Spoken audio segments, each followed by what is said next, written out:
Hello world, this is Random Fix, and welcome to part 3 of part 4 on how to buy a pre-owned vehicle. So now we're inside the car. We've checked underneath the hood, checked the oil, checked to make sure that all the reservoirs had fluid. We checked out the dash to make sure there wasn't any warning lights, played with the windows, the mirrors, the visors, and the seat belts around the car. And now we're going to go ahead and take the car for a test drive. But before we hit the road, there's a couple of things we want to check out.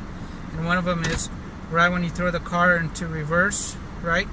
You want to see if your car is jumps at all. So between drive and park, I just put it in drive and didn't do any jerking. So if you notice a big thump when you put it into drive, that means you can have a bad engine mount, bad transmission mount, bad engine and transmission mounts, and potentially a bad transmission. So I'm going to put it into reverse. Don't notice any jumping on the vehicle, right? So everything is good there. I'm going to go ahead and back up out of here. And now I'm going to show you what to look for when you're driving, and how you could avoid getting somebody else's dead horse, and possibly how to use whatever you got on your test drive in your benefit and get a better price, and make sure you're getting a good car. So I'm driving the car now. Car's driving good. I'm going to go ahead and make sure the music is off. So no music, right? The stereo is not an expensive item to fix. The rest of the car tells you a lot more just by listening. So we're going to have everything else off. I'm even going to turn off the AC for a few minutes.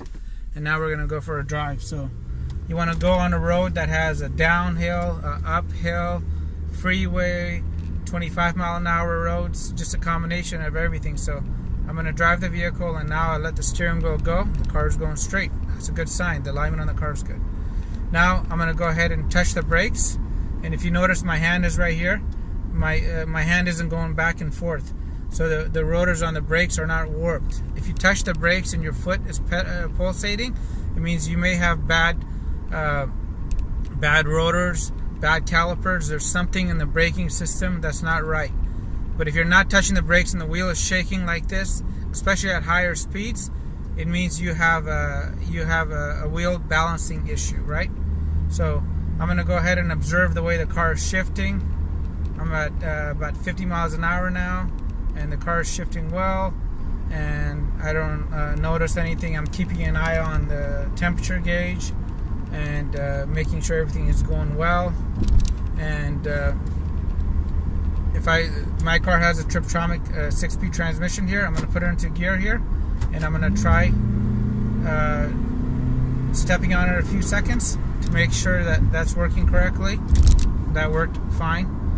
And I'm going to set the cruise control if you're in a safe area when you're above 25 miles an hour, to make sure that the cruise control is working, and the cruise control on the car is working, which is a good sign, right? And now I'm going to keep driving the car, and we're getting into a downhill section right now, and this is really important that you take a car down a downhill section, because it really gives the brakes a chance to prove themselves. So I'm going about 60 miles an hour with the owner and everybody in the car aware they're going to step on the brakes. Step on the brakes a little harder than usual, and I didn't feel any pulsating inside on the brake pedal, so the brakes are good. I feel a little bit better about the car as I'm driving it. I'm asking the owner if he's with me questions. If you're at a car dealership, ask him what work they've done. Ask him for proof. Ask him if you could take the car home for 24 hours and do an extended test drive, right? So you're not driving the car yourself. Never take the car for a test drive yourself. It has backfired on me. I've had a car, the fan go through the hood. It's not a good idea. So now I'm going up an uphill section, and I'm going to gun it for a second, making sure that the car does what it's supposed to. And when the car is supposed to shift, that it shifts. So sometimes if you have a bad transmission and you're going up an uphill area, and there's something wrong with the transmission, when you gun it, it will not be able to shift out of that gear, right? So you got to make sure that you take that car for that nice extended test drive, right? And I'm going to go ahead and pause this video, and I'll be right back when I'm at a different section of the road to show you different items to look out for.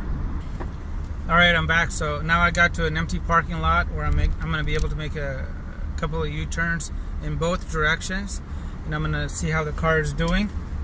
So I'm making a complete U-turn, holding my corner really tight. I'm going to do it this direction, and I'm also going to go the opposite direction. So if you're driving a two-wheel, four-wheel drive or an all-wheel drive vehicle, you want to do this a little bit more often to make sure that the differential on the car isn't bad, right? If you have a four-wheel drive vehicle that you're test driving, you want to go to an area where it's gravel or not on pavement or concrete, and you want to make sure to test the four-wheel drive components of the vehicle. If you don't know how to do it, a lot of times it'll be on the visor, or check the owner's manual. This is a two-wheel drive vehicle, so I'm not going to be able to demonstrate that for you, but do not leave those items unchecked. So I've made a left turn and a right turn. The car checked out well.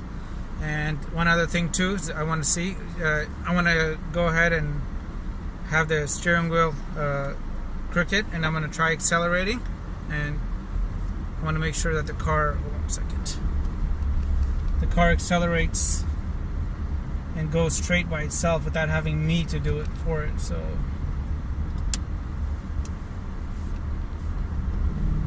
okay, so I'll let the steering wheel go and the car's going straight. Perfect. Alright, let me pause this for a second and get to a different section of the road now. Alright, so we're getting to my favorite part of the test drive, which is going to be the straightaway, the winding road, whatever works for you. And we're going to go from 0 to full throttle, and you want to do this on a stick shift car, automatic transmission car, any car, and we're going to go full throttle from stop and making sure everything shifts right, nice, it doesn't over rev and nothing's slipping, getting to about 70 miles an hour. Everything went well, so that's a good indication. If you're driving a manual transmission vehicle and it's a sports car, please shift in order, and then sometimes shift out of order. So instead of going first, second, third, fourth, go first, second, and go to fourth. If there's something with the transmission or the synchros are going bad, you're normally, when you go out of order, you're normally you'll hear it, right? That's from not changing the fluid, over revving it, whatever they're doing. On a manual transmission, you want to make sure you don't just go 1, 2, 3, 4, 5. Sometimes go 1, 2, 3, then go to 5, right? Just see how it happens, and then same thing when you're downshifting, right? If you're downshifting from fifth, don't go down to fourth. Try third, and if the gear scratches, you might have a synchro problem. So now we're heading back to the seller's dealership, house, wherever you're at, and hopefully you've taken this time to build a little rapport with them, because when we get out of the car, we're going to do an inspection of the car, of the outside exterior. And if you've been taking notes this whole entire time, you had a checklist with you, you want to go ahead and pull out that checklist and write down all the things that you noticed about the vehicle. And I'm going to show you how to check to make sure that before you got there, the dealer or the seller didn't clear the check engine light, and how to tell if the car is ready for smog. And said I'll have a link to the scanner that I use. It's $20, and how to use it. That's going to be coming up right now. Thanks for watching, guys. This is going to be part 3 of the 4-part series on how to buy a pre-owned vehicle. I hope you're enjoying this video. Give the video a thumbs up if you liked it. Any comments or questions, please leave them below, and I will make sure that I get them answered for you. And I will see you outside the vehicle now.